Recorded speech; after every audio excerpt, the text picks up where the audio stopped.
Hey, je pense qu'on est dû pour faire un autre petit math fact. Ça fait trop longtemps, on se gâte, en voici un excellent. Oui, voici un satisfaisant fait mathématique. Si nous prenions le nombre 3 exposant 3, ça donnerait bien sûr ici le nombre 27. Et par après, si on l'additionnait 3 à la 3 avec 4 à la 4, 4 à la 4 vous donnerait 256. Là, plusieurs se demandent où est-ce que ça va avec ça. Vous allez voir dans quelques instants que c'est fabuleux. Plus par après, 3, encore à la 3, qui donne bien sûr à nouveau ici 27. Somme avec mes nombres au préalable. Plus par après, 5 à la 5. 5 à la 5, 5 fois 5 fois 5 fois 5 fois 5, 5 fois, vous donnerez, croyez-moi, calcul mental hors pair, 3125. Si vous faisiez la somme de ces quantités, 27 plus 56 plus 27 plus 3125, ça vous donnerait 3435. Je ne sais pas si vous voyez le lien.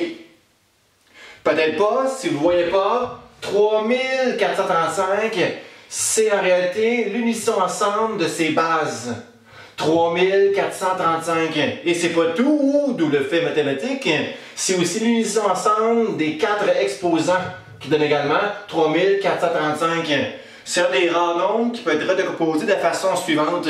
N'est-ce pas satisfaisant comme fait mathématique? Bonjour tout le monde, j'espère que vous allez bien, que vous êtes en forme. En tout cas, moi, je suis extrêmement en forme pour clore aujourd'hui avec vous la fonction cosinus. Donc, après ce satisfaisant math fact fait mathématique, on va voir ensemble aujourd'hui un exemple d'application de la fonction cosinus. Là, je sais, vous vous dites sûrement, est-ce qu'il va reprendre encore son exemple de pendule pour la 40e fois de fil? Mais non, je vais prendre un autre exemple. Je vais prendre l'exemple d'un ressort, plus communément appelé un slinky. Évidemment, c'est pas mon slinky, c'est le slinky à mon garçon, il faut juste pas lui dire. Là. Donc, l'exemple du mouvement cyclique qu'on va analyser ensemble aujourd'hui sera le mouvement cyclique d'un va-et-vient d'un ressort. Voici d'abord l'ensemble des indices initiaux du problème. Voici au départ une table.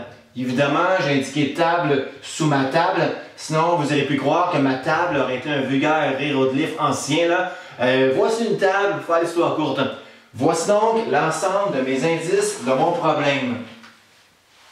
Donc, au départ, je vais étirer mon ressort pour qu'il soit situé à 2 cm de la table. Là, ma main ici cache la table, mais c'est pas ça qui est important pour mon ensemble de problèmes, qu'on puisse bien voir à la maison. J'ai indiqué ici que mon bas de ressort est à 2 cm de la table. Ce 2 cm que je pointe ici. Donc, au temps 0, je serai à 2 cm de ma table. Là, le temps, il va partir, à être bien sûr chronométré. Donc, le temps part, le mouvement cyclique se produit. C'est-à-dire, je vais monter pour atteindre 20 cm au-dessus de ma table. D'où j'ai indiqué là, 20 cm au-dessus de la table. Donc, il va revenir le ressort pour réatteindre de nouveau 2 cm au niveau de la table. Donc, je répète, au temps 0, je suis à 2 cm de la table. Je vais faire un aller pour monter à 20 cm de la table et revenir pour être de nouveau à 2 cm de ma table. Premier indice, je vous dis que le temps pour faire un aller et retour sera de 1 seconde. Donc je répète, aller et retour, ça prend carrément 1 seconde. Donc grâce à l'indice que le ressort prenait 1 seconde pour faire un aller-retour, vous devrez répondre à la grande question suivante, c'est-à-dire la suivante à l'instant. Donc je répète, au départ mon ressort était situé à 2 cm de la table. Le temps d'un aller-retour était d'1 seconde. Là, je vais vous demander la grande question suivante. Trouvez les 6 premiers moments, trouvez les 6 premiers temps où le ressort, du moins le bas du ressort, va atteindre 15 cm de la table. D'où j'ai indiqué en bleu le guide de mon 15 cm au niveau de la table. Donc, voici les 6 temps à découvrir en secondes. D'abord, trouvez le premier temps où le ressort a monté la première fois pour atteindre 15 cm de la table. Trouvez le deuxième temps où le ressort a atteint la deuxième fois en redescendant le 15 cm au niveau de la table. trouver le troisième temps, trouver le quatrième temps, trouver le cinquième temps et trouver le sixième temps où le ressort a atteint 15 cm au niveau de la table. Donc, pour trouver les 6 premiers temps où le ressort a atteint 15 cm au niveau de la table, vous devrez trouver le lien qui existe entre la hauteur du ressort et le temps. C'est-à-dire trouver le lien entre Y en fonction de X. Y pour nous, bien sûr, la hauteur du ressort au niveau de la table. X pour nous, la variable qui est toujours indépendante, le temps. Donc, il faut trouver la fonction finalement qui va exprimer la hauteur du ressort en fonction du temps. C'est clair que pour trouver la fonction, évidemment, cosinus, de la hauteur en centimètres en fonction du temps en secondes, ça va prendre une esquisse graphique. Comment voulez-vous trouver une règle aisément sans esquisse? Comment c'est difficile? Donc, on va exprimer le mouvement cyclique de la hauteur en fonction du temps selon une esquisse donc graphique. Donc, pour trouver les 6 premiers temps où le ressort a été à 15 cm au niveau de la table, il faut que je trouve la règle de la fonction, bien sûr ici, cosinus. Pour retrouver la règle, je vais m'aider d'une esquisse du mouvement cyclique en question. Donc, je vous répète, au temps 0, c'est-à-dire lorsque le temps était nul, la hauteur du ressort était à 2 cm au niveau de la table. Donc, au temps 0 de X, je serai à Y 2 cm au niveau de la table. Premier point initial, 0,2 ici. Par après, le temps partait, le temps donc débutait. Et le ressort, par conséquent, il montait pour atteindre, après un certain temps, 20 cm au niveau de la table. Voici l'allée que je vais tracer à l'instant. Donc, le temps débutait. Donc, pour monter à atteindre 20 cm au niveau de la table. Et bien sûr, le ressort redescendait pour réatteindre de nouveau 2 cm au niveau de la table. Et ce temps-là, je vous répète, que ça prenait 1 seconde le temps pour faire un aller-retour. Donc, le temps graphiquement pour faire un aller-retour était pour moi, par conséquent ici, 1 seconde. Évidemment, voici un cycle. Voici un cycle montagne d'une fonction cosinus. Je vais en tracer d'autres cycles pour voir plus clair par après les 6 premiers temps visuellement parlant. Donc, évidemment, le ressort pourrait par après faire un autre cycle, c'est-à-dire remonter pour atteindre de nouveau 20 cm au niveau de la table, redescendre bien sûr pour créer un autre cycle pour revenir à 2 cm au niveau de cette fabuleuse table ici. Évidemment, c'est une autre seconde de plus qu'une seconde. Ce temps-là pour faire un autre aller-retour prenait 1 seconde. Je suis par conséquent rendu ici à 2 secondes. Je vais en créer un troisième et dernier. Je reviens pour atteindre 20 cm au niveau de la table pour retourner par après de nouveau à 2 cm de la table. Ce temps-là sera bien sûr ici 3 secondes. Toujours 1 seconde à chaque cycle. Toujours 1 seconde faire un aller-retour. 1 seconde faire un aller-retour et 1 seconde faire un aller-retour. J'aurai ici bien sûr 3. Donc, j'ai aéré un peu mon dessin pour voir plus clair. D'abord, j'ai effacé ma table parce qu'elle était plus pertinente pour nous. Et donc, j'ai réécrit ici, premier indice de tantôt, le temps d'un aller-retour était de 1 seconde. Donc, le temps pour faire un aller-retour était d'1 seconde lorsque le ressort partait à 2 cm de la table. Et la question était, trouvons les 6 premiers temps où le ressort était à 15 cm de la table. Dans le dessin, je t'allais mimer au visuel, c'est 6 premiers temps où le ressort était à 15 cm de la table. Voici 15 cm au niveau de la table, mon petit site d'écriture bleu ici. Je me suis créé un petit guide dans mon graphique à ce 15 cm de la table. Là, on voit très bien les 6 premiers temps à obtenir ensemble, numérotés dans l'ordre de X1 jusqu'à X6, le 6e temps. Donc, pour trouver ces X, évidemment, ça va me prendre la règle. Pour obtenir la règle, je vais me servir bien sûr de cette esquisse graphique mise au propre ici. Donc, la règle, je vais me pratiquer ici à trouver la règle d'une fonction cosinus. Donc, au départ, trouvons la règle de la fonction cosinus. Donc, je vais écrire ici la règle transformée. Y égale A cos de bien sûr B, et X moins H en parenthèse plus K. Je vous répète au départ, dans cet exemple, le résumé-là, que pour trouver la règle d'une fonction cosinus, vous devez d'abord cibler un cycle. Soit le cycle suivant, c'est-à-dire le cycle traditionnel trou, ou le cycle inversé de sens, montagne d'une fonction cosinus. Là, évidemment, je pourrais prendre n'importe quel cycle dans mon graphique, soit ce trou ou ce trou que je vois. Ou je pourrais prendre également une montagne, c'est-à-dire cette montagne, cette deuxième montagne ou cette troisième montagne. Donc, plusieurs règles à obtenir, à découvrir. Moi, je vais prendre, pour aller un peu plus vite, le cycle montagne, c'est-à-dire le cycle initial de mon ressort, montagne suivante de cet aller-retour ici. Vous allez voir, ça se fait vraiment rapidement à obtenir une règle d'une fonction ici cosinus. D'abord, trouvons A qui va être relié bien sûr à l'amplitude. Donc au départ, je regarde mon amplitude, c'est-à-dire la demi-hauteur entre 2 et 20. Évidemment, voici ma hauteur complète, 18 cm. Donc ma demi-hauteur est bien sûr ici nécessairement la moitié de 18, donc 9. Donc voici l'amplitude serait de 9. Mais arrêtez, comme j'ai choisi le cycle montagne, mon A, qui est lié à l'amplitude, sera plutôt négatif. Donc, vu qu'on a choisi ici une montagne, cycle inversé de sens de trou, de la fonction de base, je prends ici mon A, moins 9. Chose qui tue, chose importante. Avoir choisi le cycle trou, mon A était positif. Comme j'ai choisi la montagne, je vous rappelle que le A doit être négatif lorsqu'on prend ici un cycle inversé montagne. Pour trouver par après le paramètre B, seul paramètre qui n'est pas visuel dans le graphique, ça prend la chose qui lui est liée, c'est-à-dire la période. Parce que si j'ai la période P, par la formule où la période égale à 2π sur B, si j'ai P, j'aurai B nécessairement. La période, c'est le temps d'un aller-retour côté pratique. Et ce temps d'un aller-retour, je l'ai depuis le début de mon problème, c'était d'1 seconde. Pour ceux qui ne se souviennent plus que c'est le temps d'un aller-retour, graphiquement, c'était l'écart d'un cycle, une période. Évidemment, l'écart dans ma montagne, horizontale bien sûr ici, est d'1 seconde, ça revient au même. Donc le temps de le retour ou l'écart d'un cycle à l'horizontale est toujours désigné comme étant le mot période.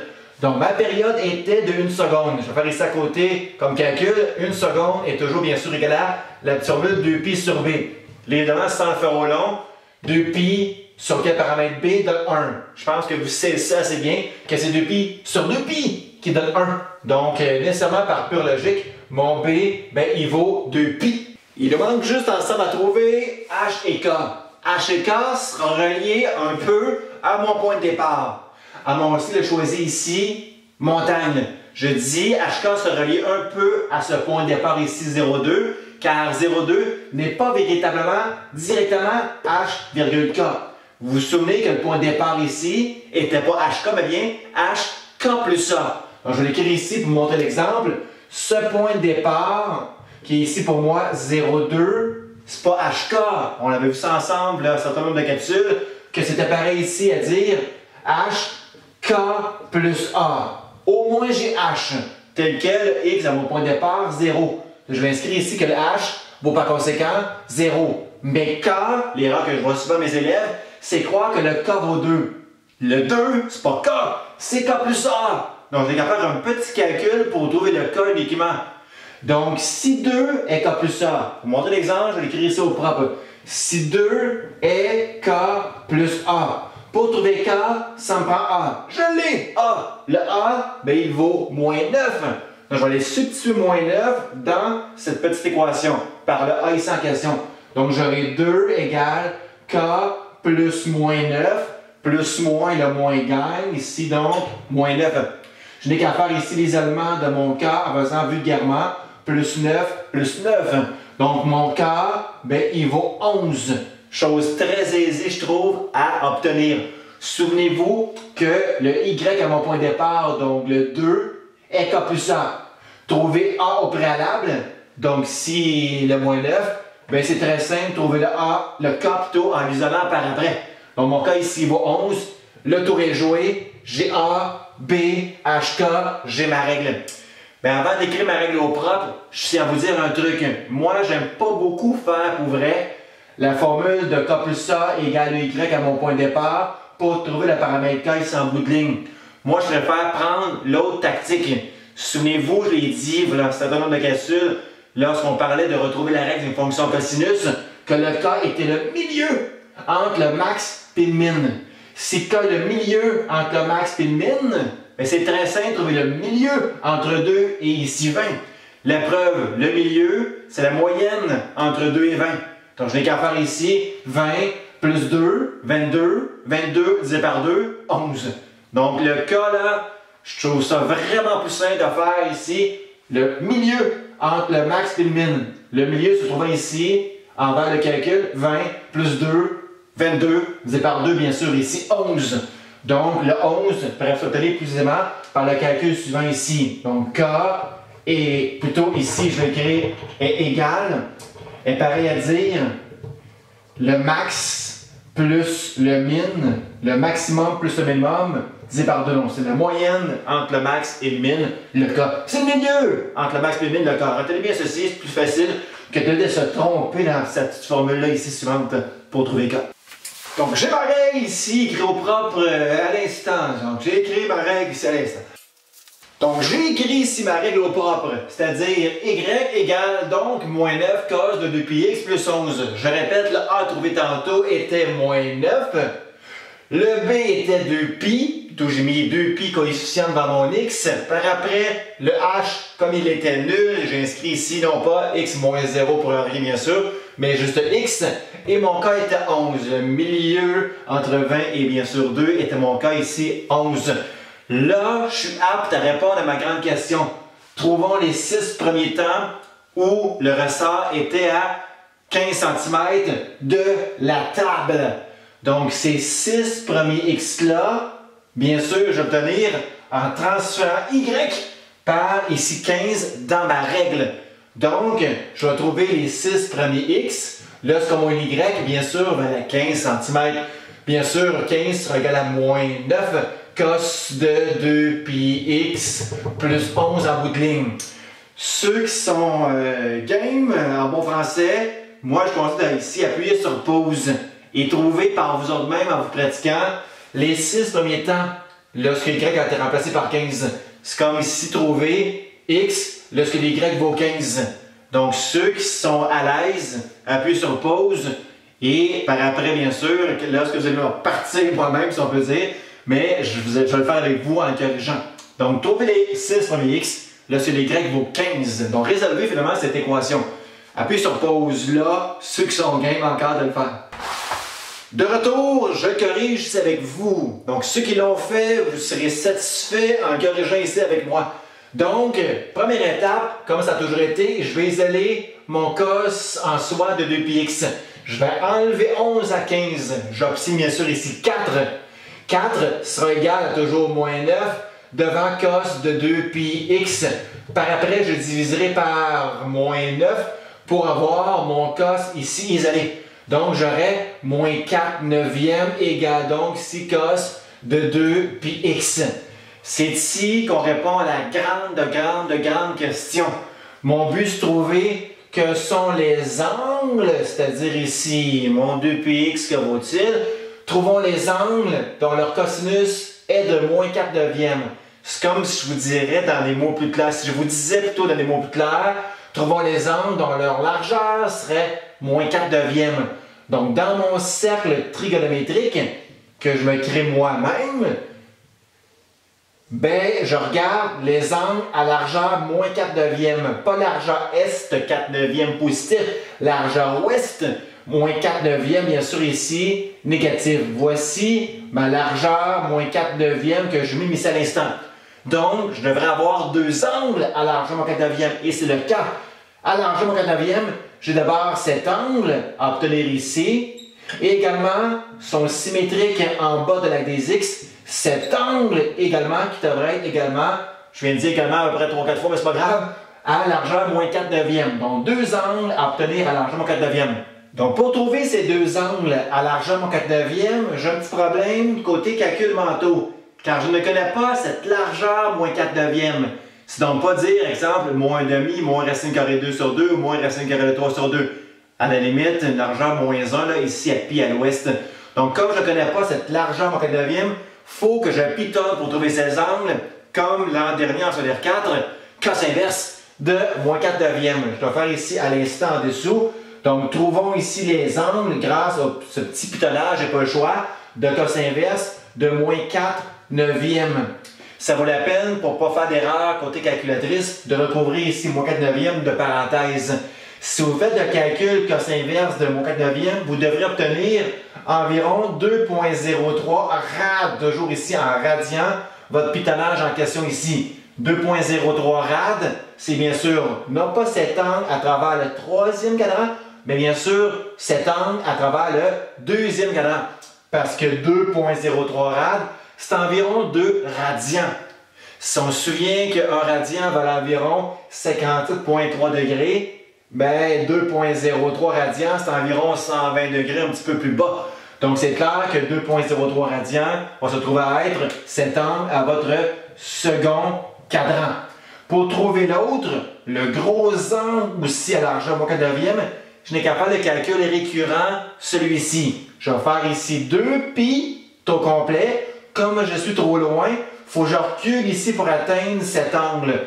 Donc, je vais faire 2π et je vais enlever cet angle. Vous allez en convenir que cet angle que je pointe est le même que cet angle ici par symétrie au nord. Donc, je vais faire 2π moins 2,03 pour obtenir ici ce gros angle que je pointe à travers le troisième cadran. Donc, toujours un calcul 2π moins le premier angle pour avoir le second angle ici. 2π moins 2,03 devrait ici être le nombre suivant, c'est-à-dire 4,25. Donc, environ 4,25 radians serait cet angle. Ça a bien du sens parce que 4,25 radians, c'est environ 4 fois 57,3 en degrés. Là. Ça a bien du sens que cet angle soit compris, si on se réfère au degré, là, entre 180 et 270 là, du sud. Fait que ça pour dire que 4,25, croyez-moi, c'est bel et bien cet angle à travers le troisième cadran. Là, je suis en business. J'ai obtenu ici le premier angle 2,03. Son homologue dans dessus lui-même 4,25 radians. Ces deux angles, c'était ces termes ici en x, 2πx. Donc 2πx égale nécessairement 2,03 et 2πx égale nécessairement l'autre angle 4,25. Donc trouvons les angles à largeur -4/9. Ces angles sont 2,03, 4,25.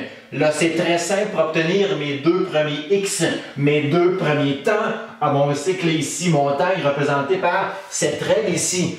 Donc, je n'ai qu'à diviser pour la première équation, mais ici à gauche par droite par 2π. Sans l'écrire car je manque d'espace, si on divisait 2,03 par 2π, vous devriez avoir la réponse suivante aux alentours de 0,32. C'est ça, 0,32.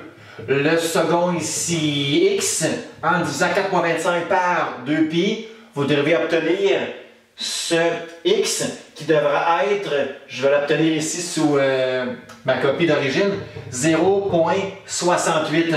Donc je vous dis, ces deux temps-là, c'est pas n'importe quel parmi les 6 temps, c'est les temps obtenus à ma ici règle de ce cycle choisi. C'est-à-dire, je travaille de mon cycle de montagne initial par cette règle. Je vais obtenir ici, c'est clair, x1 et x2. Et ça a bien de sens parce que x1, qui vaut ici le premier temps, x1, c'est 0,32.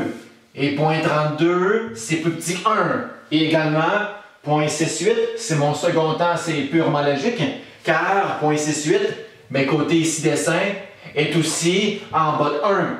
Et si vous remarquez bien, mon top, mon maximum en 20 est nécessairement le plein centre ici, entre 0 et 1. Donc, on va avoir ici 0,5. Donc, par symétrie, je suis à 0,32 à sa gauche et à 0,68 à sa droite.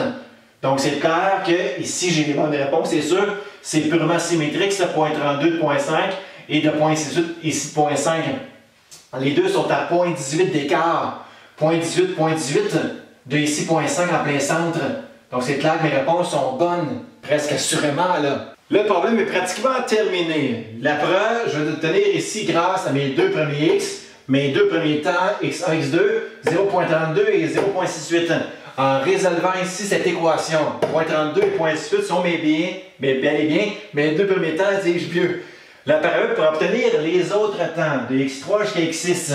Mais évidemment, il faut que je généralise, pour voir plus clair, ces deux premiers x en ce qu'on faisait toujours aussi au préalable, en ajoutant la période ici n. La période est toujours désignée par la petite formule, P égale à 2pi sur B. Mon B étant 2pi, c'est très simple d'obtenir ici ma période P en faisant 2pi sur 2pi, qui est bien sûr 1. Là, je suis un peu bête parce que depuis le début de mon problème, je savais que ma période était de 1 seconde. Car ici, le temps de l'électron était cette période d'1 seconde. Puis je pense, je voyais encore tout aussi aisément que ma période, qui était l'écart horizontal dans mon cycle, était aussi 1 seconde. Je tourne en rond ici un peu vulgairement.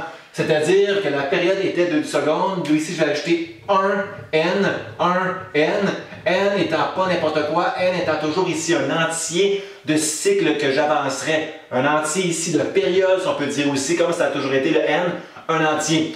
Donc, pour obtenir les temps qui suivent, je n'ai qu'à ajouter une période. Là, je vais faire ici tranquillement. Je vais partir avec mes temps initiaux, c'est-à-dire ici 0.32 et l'autre 0.68. Et je vais ajouter ici une période de 1 seconde pour obtenir les temps qui suivent. 0.32 plus 1, donc bien sûr ici 1.32. 0.68 plus 1, donc bien sûr ici 1.68. Voici x3 et x4.